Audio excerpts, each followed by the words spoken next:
Hello friend, welcome in Pharmapedia classes.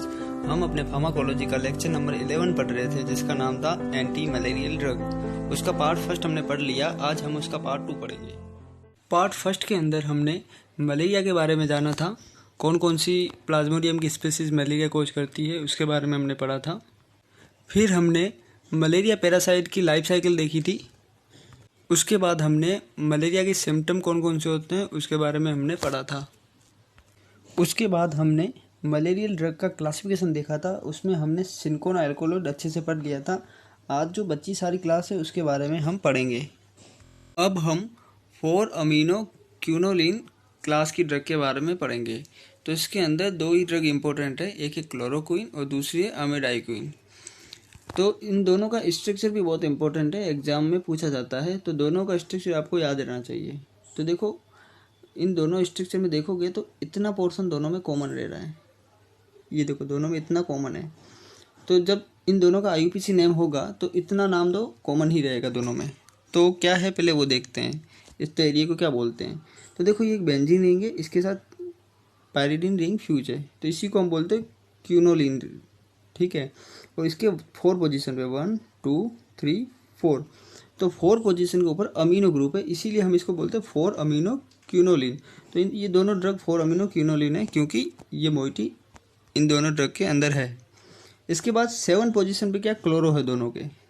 तो जब भी आप आईयूपीसी नेम देखोगे तो क्लोरो 7 पोजीशन पे, ये आपको याद रखना है। पूरा स्ट्रक्चर याद रहे ना रहे, बट कुछ फीचर्स याद रहने चाहिए। जैसे 7 पोजीशन पे क्लोरो है तो आईयूपीसी नेम में 7 क्लोरो होगा। अगर 4 ऑप्शन है तो उसमें 2 में 7 क्लोरो होगा और 2 में 6 क्लोरो होगा। तो 6 क्लोरो वाला तो वैसे कैंसिल आउट हो जाएगा। अब क्लोरोक्विन के अंदर जो 4 पोजीशन पे ये ग्रुप जुड़ा हुआ है, इसका नोमेनक्लेचर कैसे होगा। तो देखो, ये कार्बन चेन है, तो कितने नंबर की कार्बन चेन है वो देखेंगे। तो देखो, ये 1, ये 2, ये 3 और ये 4। तो 4 है तो इसको बोलेंगे ब्यूटेन। और 4 ही कार्बन के ऊपर ये ग्रुप जुड़ा हुआ है। ये कौन सा ग्रुप है, तो ये डाई इथाइल अमीनो। तो 4 पे आएगा डाई इथाइल अमीनो, और देखो 1 पे मिथाइल भी है। तो इस पूरी, ये जो पूरा है, इस पूरे का नाम क्या होगा, इस पूरे का नाम होगा 1 methyl 4 di ethyl amino butane. तो ये नाम होगा क्लोरोक्विन के अंदर। अब आपको स्ट्रक्चर का फीचर थोड़ा याद रह गया कि डाई इथाइल अमीनो है लास्ट में 4 नंबर पे, तो थोड़ा आइडिया लग जाएगा आईयूपीसी नेम के अंदर। इसी तरह अगर आप अमिडाइक्विन का नाम देखोगे तो इसके अंदर देखोगे तो आपको यहाँ पे एक एरोमेटिक रिंग दिख रही है। ये देखो, ये एरोमेटिक रिंग आपको इसके स्ट्रक्चर के अंदर दिख रही है। तो ये जो एरोमेटिक रिंग आपको दिख रही है, ये कौन सी है, ये फिनोल। और फिनोल के 2 पोजीशन पे, फिनोल में OH जहाँ पर जुड़ा रहता है वहीं से नोमेनक्लेचर होता है। तो फिनोल के 2 पोजीशन के ऊपर ये वाला ग्रुप जुड़ा हुआ है, इसको क्या बोलेंगे, तो डाई इथाइल अमीनो मिथाइल। तो डाई इथाइल अमीनो मिथाइल, ये ग्रुप जुड़ा है 2 पोजीशन पे। बाकी अगर इस फिनोल का देखोगे तो 2 3 4 4 पे वही अपना अमीनो 7 क्लोरो क्यूनोलिन जुड़ा हुआ है। तो इस तरह से नोमेनक्लेचर आपको याद रह जाएगा। आप 1-2 बार प्रैक्टिस करोगे तो आप इजीली नोमेनक्लेचर याद कर लोगे। तो ये दोनों ड्रग बहुत इंपॉर्टेंट है, एग्जाम में ज़्यादातर पूछा जाता है। तो आई होप कि आपको थोड़ा सा आइडिया लग गया होगा स्ट्रक्चर के बारे में। अब हम मैकेनिज्म ऑफ एक्शन देखेंगे। तो आप याद रखना, क्लोरोक्विन, एमिडाइक्विन, क्विनिन, मेफ्लोक्विन, इन सब का मैकेनिज्म एक्शन सेम रहता है। तो होता क्या है कि जब मैंने आपको मलेरिया पैरासाइट की लाइफ साइकिल के बारे में बताया था, तब मैंने वहाँ पे आपको बोला था टिश्यू से मीरोजोइड निकलते हैं, फिर वो मीरोजोइड ब्लड से आरबीसी के अंदर चले जाते हैं, और फिर आरबीसी के अंदर हीमोग्लोबिन के अंदर जो ये ग्लोबिन पार्ट है, ग्लोबिन पार्ट क्या है, प्रोटीन है।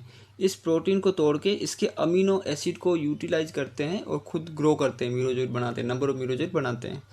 और फिर जो बचा हीमोग्लोबिन से ग्लोबिन तो उसने खा लिया, बचा जो हीम वाला पोर्शन है, ये उस पैरासाइट के लिए हाईली टॉक्सिक रहता है। बट पैरासाइट के पास क्या रहता है, एक एंजाइम रहता है जिसको बोलते हैं हीम पॉलीमरेज। इस एंजाइम ने क्या किया, इस हीम को हीमोजोइन में कन्वर्ट कर लिया। अभी जो हीमोजोइन है ये मलेरिया पैरासाइट के लिए टॉक्सिक नहीं रहता।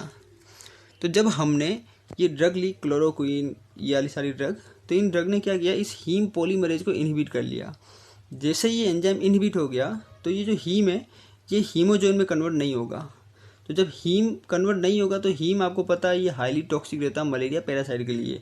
तो ये हीम ही क्या करता है, इस मलेरिया पैरासाइट को मार देगा।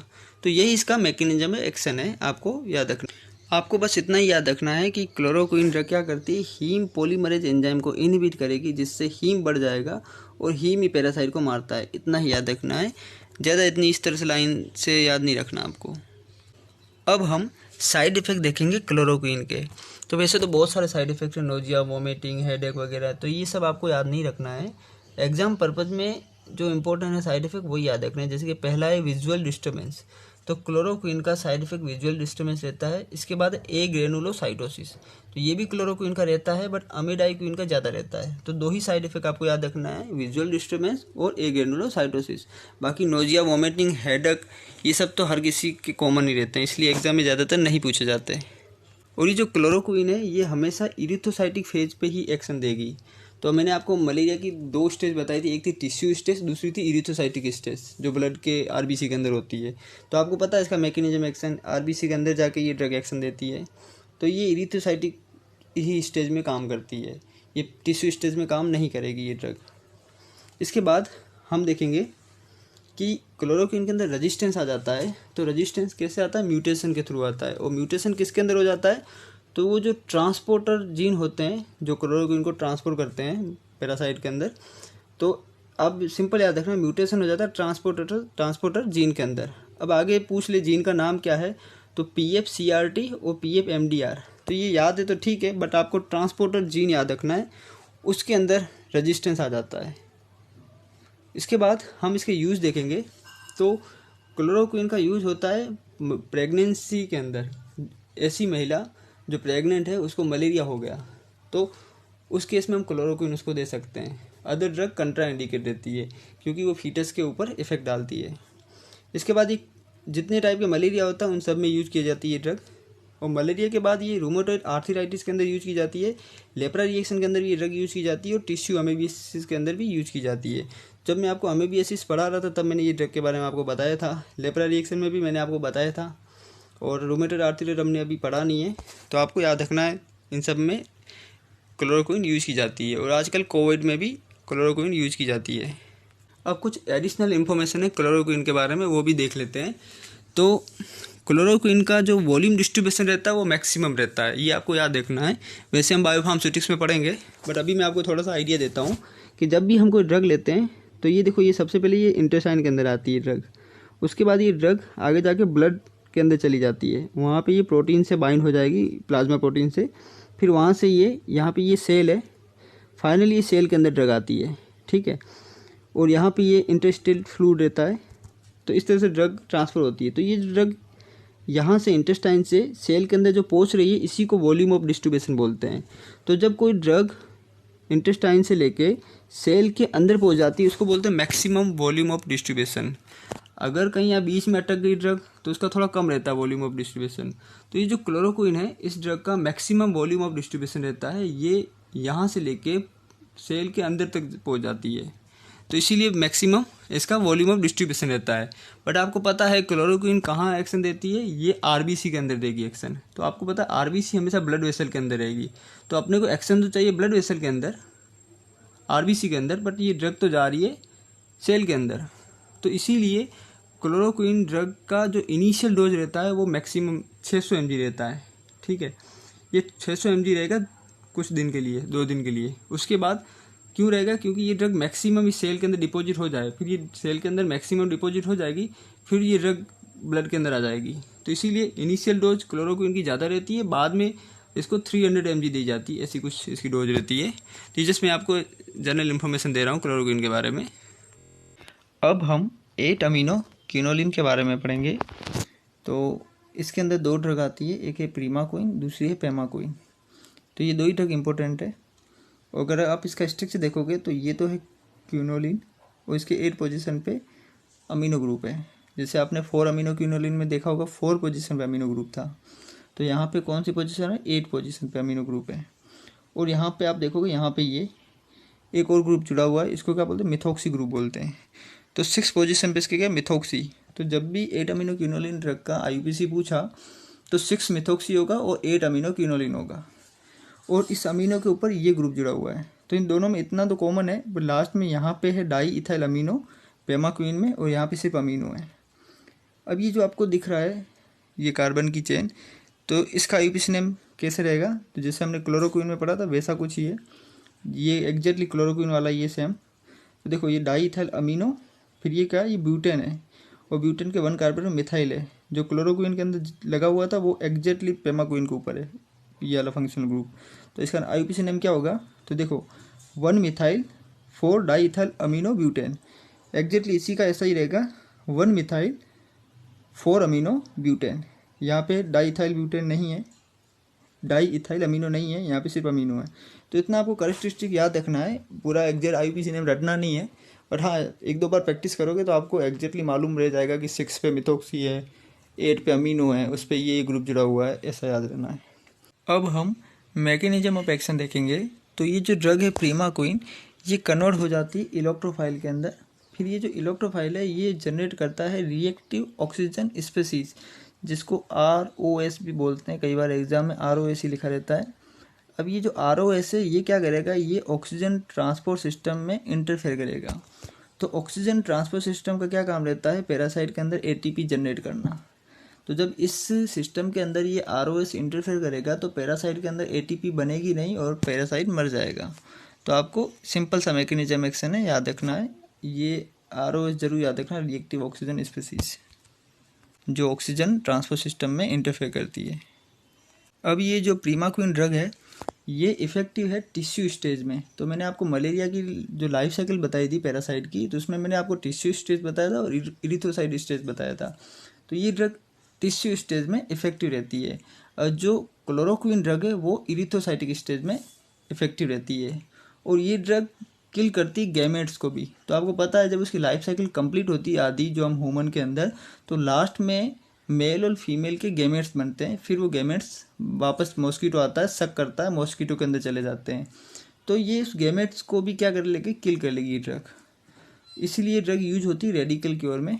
तो ये रेडिकल क्योर क्या है ये हम लास्ट स्लाइड के अंदर पढ़ेंगे। अब ये जो ड्रग है प्रीमाक्वीन पेमाक्वीन दोनों, ये ड्रग टेराटोजेनिसिटी कोज करती है, मतलब ये जो प्रेग्नेंट वुमेन है उनके अंदर ये कंट्रा इंडिकेट रहती है।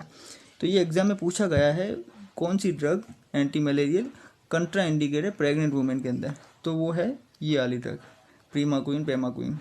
और ये भी पूछा गया है कौन सी ड्रग ऑफ चॉइस है प्रेग्नेंट वुमेन के अंदर मलेरिया की, तो वो है क्लोरोक्वीन। तो ये दोनों ड्रग आपको याद रखनी है। इसके बाद इसके बहुत सारे साइड इफेक्ट है, एबनॉर्मल पेन है, GIT अपसेट, वीकनेस। तो इसमें इंपॉर्टेंट कौन सा, तो एक ही जो ये इंपॉर्टेंट ज़्यादा है वो है मीथेमोग्लोबिनेमिया। तो ये जो एनीमिया है ये एग्जाम में ज़्यादातर पूछा जाता है, और दूसरा ये ल्यूकोपीनिया भी याद रखना है। बाकी बहुत सारे और भी साइड इफेक्ट हैं जिसको याद नहीं रखना है, एग्जाम में नहीं पूछे जाते। अब जो पर्सन जिसके अंदर ग्लूकोज 6 फॉस्फेट डिहाइड्रोजनेज एंजाइम की कमी है उन पर्सन को ये ड्रग दी नहीं जाती। क्यों नहीं दी जाती, उनमें ये एनीमिया होने के चांस बढ़ जाते हैं। तो इतना ही आपको इस ड्रग के बारे में, इस क्लास के बारे में याद रखना है। अब हम नेक्स्ट क्लास के बारे में पढ़ेंगे जिसका नाम है बाइग्वानिडीन। तो सबसे पहले हम जानेंगे ग्वानिडीन किसको बोलते हैं। तो ग्वानिडीन का मतलब एक कार्बन जिसके ऊपर 3 नाइट्रोजन जुड़े हुए हैं और एक नाइट्रोजन डबल बॉन्ड के साथ, तो उसको बोलते हैं ग्वानिडीन।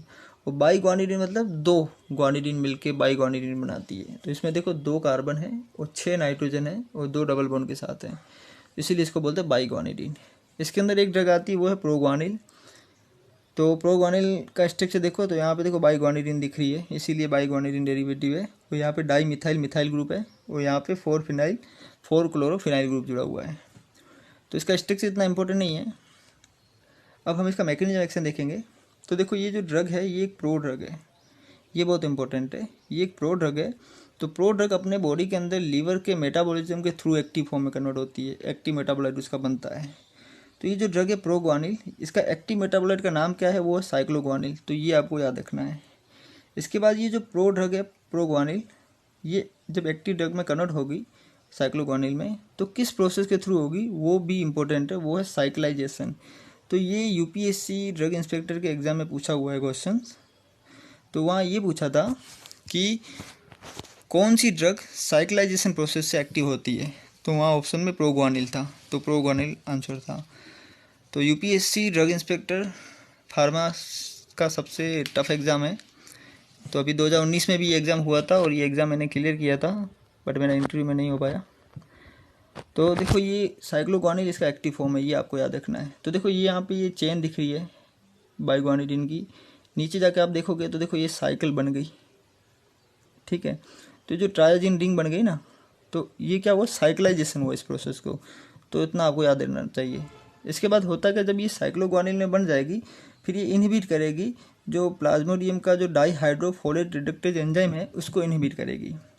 जैसे ये एंजाइम इनहिबिट हो जाएगा तो फाइनली क्या होगा, प्यूरिन बेस नहीं बन पाएंगे। जब प्यूरिन बेस नहीं बन पाएंगे तो डीएनए सिंथेसिस नहीं हो पाएगी। अभी डाईहाइड्रोफोलेट रिडक्टेज एंजाइम का क्या रोल रहता है, तो मैंने आपको लेप्रोसी में डेप्सोन ड्रग पढ़ाई थी, तो मैंने डेप्सोन का जो मैकेनिज्म एक्शन बताया था वहाँ पे मैंने इसको अच्छे से बताया था, आप वो वीडियो देख सकते हो। वरना जो अपना नेक्स्ट जो वीडियो आ रहा है वो आ रहा है सल्फोनामाइड के ऊपर, तो वहाँ पे तो हम इस एंजाइम का रोल पढ़ने वाले ही है, तो वहाँ पे आप अच्छे से देख लेना। अभी आपको इतना याद रखना है, प्रोग्वानिल कन्वर्ट होती है साइक्लोग्वानिल में साइक्लाइजेशन प्रोसेस के थ्रू। फिर ये जो साइक्लोग्वानिल है ये इनहिबिट करेगी डाईहाइड्रोफोलेट रिडक्टेज एंजाइम को, जिससे क्या होगा, प्यूरिन बेस नहीं बनेंगे। जब प्यूरिन बेस नहीं बनेगा तो डीएनए नहीं बनेगा, डीएनए नहीं बनेगा तो पैरासाइट जिंदा ही नहीं रह पाएगा। इसके बाद ये यूज होता है एक्यूट अटैक ऑफ मलेरिया, तो ये कोई इंपॉर्टेंट नहीं है और इस ड्रग का कोई इंपॉर्टेंट साइड इफेक्ट भी नहीं है, तो इसलिए हम वो साइड इफेक्ट पढ़ भी नहीं रहे। तो जो चीज़ इंपॉर्टेंट है हम वही चीज़ क्लियर करके पढ़ेंगे। अब अपनी जो नेक्स्ट क्लास है उसका नाम है डाई अमीनो पायरीमिडीन। तो देखो इसके अंदर जो ड्रग आती है वो है पायरीमिथामाइन, ये बहुत इंपॉर्टेंट ड्रग है एंटी मलेरिया की। तो ये जो पायरीमिथामाइन ड्रग है, देखो इसके अंदर जो रिंग दिख रही है ये है पायरीमिडीन, ठीक है। इस पायरीमिडीन के ऊपर 2 अमीनो ग्रुप जुड़े हुए हैं, तो आप ये देख सकते हो ये 2 अमीनो ग्रुप, तो इसीलिए इसको डाई अमीनो पायरीमिडीन डेरिवेटिव बोलते हैं। अब ये अमीनो ग्रुप किस पोजीशन में जुड़े हुए हैं, तो इसकी नंबरिंग आपको आनी चाहिए। तो आप बताओ नंबरिंग आप यहाँ से करोगे या यहाँ से करोगे, तो मैं बताऊँ नंबरिंग आप यहाँ से करोगे। क्यों करोगे, क्योंकि जो ये अमीनो ग्रुप है ना, इस इथाइल और इस अमीनो, इनमें हम प्रायोरिटी किसको देते हैं, पहले इसको देते हैं अमीनो को, और हम हेट्रोसाइक्लिक में कौन सा देखेंगे, जो नज़दीक वाला कार्बन नाइट्रोजन रहेगा उस वहीं से हम मतलब नंबरिंग करते हैं। तो देखो यहाँ पे 1 नंबर, ये 2, तो 2 पे अमीनो है, 3 4, देखो 2,4 डाई अमीनो पायरीमिडीन, ये रिंग कौन सी, 2,4 डाई अमीनो पायरीमिडीन। ये 5 6 पे कौन सा ग्रुप है, इथाइल है, और जो 5 पोजीशन है उस पर कौन सा है, 4 क्लोरोफिनाइल। तो इस तरफ से आपको हल्का सा स्ट्रक्चर का आइडिया रहना चाहिए, क्योंकि एक आधा क्वेश्चन आ जाता है स्ट्रक्चर के ऊपर। ये जो ड्रग है ये प्राइमरी एक्टिव रहती है अगेंस्ट प्लाज्मोडियम फैल्सीपेरम, बट ये यूज होती है प्लाज्मोडियम वाइवेक्स में भी ये ड्रग यूज होती है। तो आपको पता है plasmodium falciparum most resistance malaria cause करता है, ज़्यादातर ड्रग उसके ऊपर एक्ट कर ही नहीं पाती, तो इसीलिए ये ड्रग देखो कितनी इंपॉर्टेंट है, इस वाले को किल कर लेती है। तो अब इसका मैकेनिज्म एक्शन क्या है, तो ये भी इनहिबिट कर रही है कि प्लाज्मोडियम डाईहाइड्रोफोलेट रिडक्टेज एंजाइम को। तो हमने अभी पीछे ही जैसे एक ड्रग पढ़ी है प्रोग्वानिल, जिसकी साइक्लोग्वानिल एक्टिव फॉर्म है, वो भी इसी एंजाइम को इनहिबिट करेगी और ये भी इसी एंजाइम को इनहिबिट करेगी। तो आप ये कैटेगरी क्लासीफाई कर लेना कि मलेरिया में डाईहाइड्रोफोलेट रिडक्टेज इनहिबिट वाली ड्रग कौन सी है, तो वो है पायरीमिथामाइन और साइक्लोग्वानिल। इसके बाद ये जो ड्रग है इस ड्रग को हम हमेशा कॉम्बिनेशन में देते हैं सल्फोडॉक्सिन के साथ। सल्फोडॉक्सिन भी ना लिखा रहे तो याद रखना सल्फोनामाइड के साथ हम इसको कॉम्बिनेशन में देते हैं इस ड्रग को, क्लोरोक्विन रेजिस्टेंस मलेरिया को ट्रीटमेंट के लिए। तो आपको पता है जब क्लोरोक्विन ड्रग एक्ट नहीं कर पाती प्लाज्मोडियम फैल्सीपेरम के ऊपर, तब हम सल्फोडॉक्सिन और पायरीमिथामाइन ड्रग का कॉम्बिनेशन देते हैं। तो आप बोलोगे सल्फोडॉक्सिन का ही कॉम्बिनेशन क्यों देते हो, और भी तो सल्फोनामाइड है। तो सल्फोडॉक्सिन का कॉम्बिनेशन इसलिए देते हैं क्योंकि इसकी जो हाफ लाइफ है ना ये बहुत ज़्यादा है, 7-8 दिन कुछ रहती है, तो इसलिए इन दोनों की हाफ लाइफ बहुत ज़्यादा है, इसलिए इन दोनों को साथ में कॉम्बिनेशन देते हैं। अब इसका साइड इफेक्ट क्या है, ये मेगलोब्लास्टिक एनीमिया और ग्रेनुलोसाइटोपिनिया। तो ये तो WBC है, मेगलोब्लास्टिक एनीमिया, RBC का साइज बढ़ जाता है। तो ये जो मेगलोब्लास्टिक एनीमिया हुआ है ना, तो ये जितनी भी एंटी मलेरिया ड्रग है, कौन सी मलेरिया ड्रग कौन सा एनीमिया कोज करती है उसको आप डिफ्रेंशिएट करके पढ़ना। अभी मैंने पीछे भी ड्रग पढ़ाई, उनमें भी मलेरिया की ड्रग का साइड इफेक्ट एनीमिया था। तो सभी एनीमिया को आपको एक साथ याद रखना है। तो इस ड्रग के बारे में हम इतना ही पढ़ेंगे। अब हम अपनी नेक्स्ट क्लास के बारे में पढ़ेंगे जिसका नाम है नेफ्थाक्विनोन डेरिवेटिव। इसके अंदर जो ड्रग आती है उसका नाम है एटोवाक्विनोन। यहाँ पे मैंने ड्रग का नाम नहीं लिखा, बट मैंने क्लासिफिकेशन में बताया है उस ड्रग का नाम एटोवाक्विनोन, यहाँ पे नीचे लिखा है मैंने एटोवाक्विनोन। तो सबसे पहले क्वेश्चन यही आता है कि एटोवाक्विनोन इज ए सिंथेटिक नेफ्थाक्विनोन डेरिवेटिव। तो ये आपको याद रखना है। अब इसका स्ट्रक्चर इंपॉर्टेंट था नहीं, इसलिए मैंने यहाँ पे बताया भी नहीं। अब ये जो ड्रग है ये इरिथ्रोसाइटिक स्टेज पे काम करेगी, वहाँ पे ये अपना एक्शन देगी। ये टिश्यू स्टेज पे ये ड्रग एक्ट नहीं करती, वो भी जो प्लाज्मोडियम फैल्सीपेरम का जो मलेरिया होता है वहाँ पे अच्छा एक्शन देती है ये। इसके बाद इसका मैकेनिज्म एक्शन क्या है, तो ये क्या करेगी, जो माइटोकॉन्ड्रिया है प्लाज्मोडियम पैरासाइट की, उसकी मेम्ब्रेन को डैमेज करेगी, प्लस जो वो एटीपी बनाता है माइटोकॉन्ड्रिया उसमें इंटरफेयर करेगी और माइटोकॉन्ड्रिया को एटीपी बनाने नहीं देगी ड्रग। जैसे माइटोकॉन्ड्रिया एटीपी नहीं बनाएगी तो पैरासाइट को एनर्जी नहीं मिलेगी और पैरासाइट वैसे ही मर जाएगा। अब इस ड्रग को कॉम्बिनेशन देते हैं प्रोग्वानिल के साथ। क्यों देते हैं, क्योंकि प्रोग्वानिल के एक्शन को ये ड्रग पोटेंशिएट करती है और जो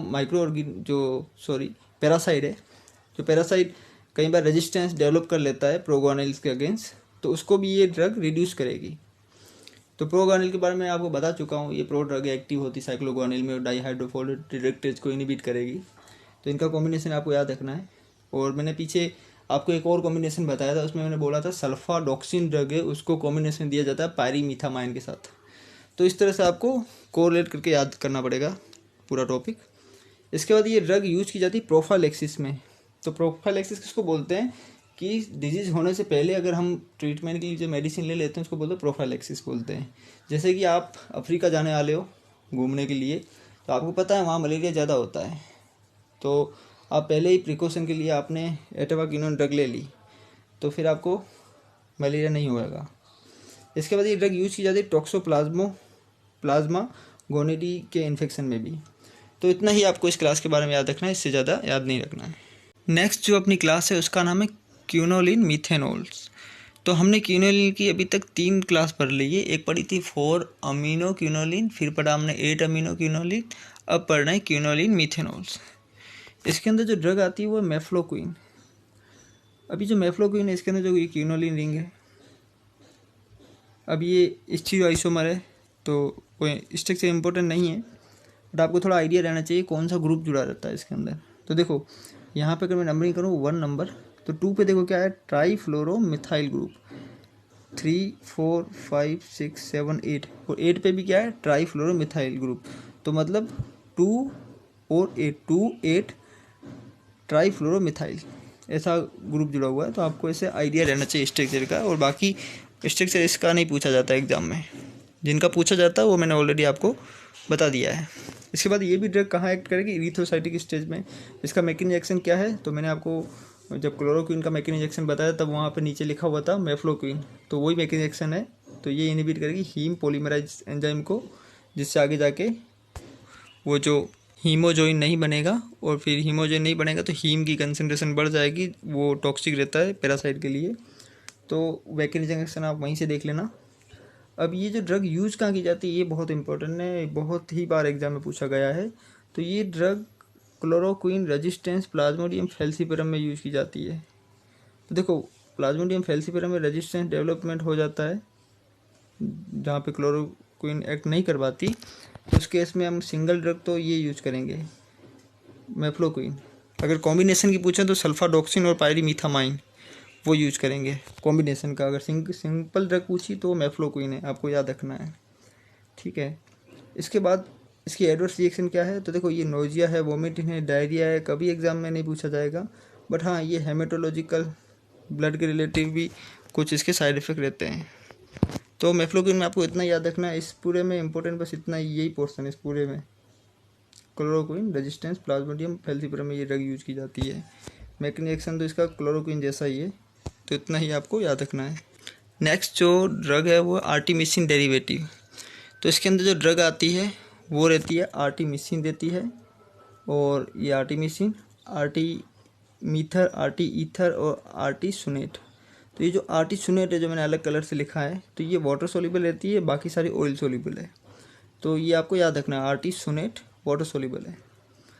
अब ये जो ड्रग दिख रही है इसका स्ट्रक्चर ऐसा है जो इसको याद रखना ही नहीं अपने को, बट यहाँ पे जो ये बॉन्ड दिख रहा है ये बॉन्ड अपने को याद रखना है, इसको एंडोपेरोक्सिडेज बोलते हैं। अब एक बार चेक कर लेना, तो ये वाला बॉन्ड रहता है इसके अंदर। तो अब इसका मैकेनिज्म एक्शन देखेंगे। तो ये जो ड्रग है आर्टिमिसिन, ये है प्रो ड्रग है। जैसे हमने प्रोग्वानिल ड्रग पढ़ी थी तो वो भी प्रो ड्रग थी, तो ये भी क्या है, प्रो ड्रग है। तो मलेरिया में 2 ड्रग प्रो ड्रग है। ये लीवर में जाके एक्टिव होगी। जो एक्टिव फॉर्म बनेगी वो क्या है, वो है डाईहाइड्रो आर्टिमिसिन, वो इसका एक्टिव फॉर्म है। जब ये एक्टिव बन जाएगी फिर जो ये एक्टिव फॉर्म है ये आरबीसी के अंदर चला जाएगा, और आरबीसी के अंदर आपको पता है आयरन 2 ऑक्साइड मिल जाएगा उसको हीम में। जब आयरन 2 ऑक्साइड मिलेगा तब ये जो एंडो पेरोक्सिडेज बॉन्ड रहता है, ये बॉन्ड क्या हो जाता है, रिंग का ब्रेक हो जाता है। जैसे ये रिंग का ये बॉन्ड ब्रेक हो गया तो क्या बनेगा, फ्री रेडिकल बनेगा, ये फ्री रेडिकल बनाएगा। आपको पता फ्री रेडिकल मतलब सिंगल इलेक्ट्रॉन वाला फ्री रेडिकल, तो ये बहुत ही ज़्यादा फ्री रेडिकल रिएक्टिव होते हैं। तो ये बहुत ज़्यादा रिएक्टिव होते हैं फ्री रेडिकल, तो ये क्या करेंगे, डैमेज कर लेंगे जो प्रोटीन है पैरासाइट का, उसको डैमेज कर लेंगे। जब प्रोटीन उसके डैमेज हो जाएंगे तो पैरासाइट वैसे ही मर जाएगा। तो ये इसका है मैकेनिज्म ऑफ एक्शन। तो आई होप आपको मैकेनिज्म एक्शन अच्छे से समझ में आ गया होगा, बहुत ही ईजी है। फ्री रेडिकल बनाता है, आपके माइंड में बस यही रहना चाहिए। क्यों बनाता है, क्योंकि उसके अंदर एंडो पेरोक्सिडेज बॉन्ड रहता है, वो बॉन्ड क्लीवेज होता है। कब क्लीवेज होगा, जब उसको हीम में जो आयरन मिल जाता है, आयरन 2 ऑक्साइड, उस ऑक्सीडेशन की वजह से वो बॉन्ड ब्रेक हो जाता है। जस्ट आपको हल्का आइडिया रहना चाहिए।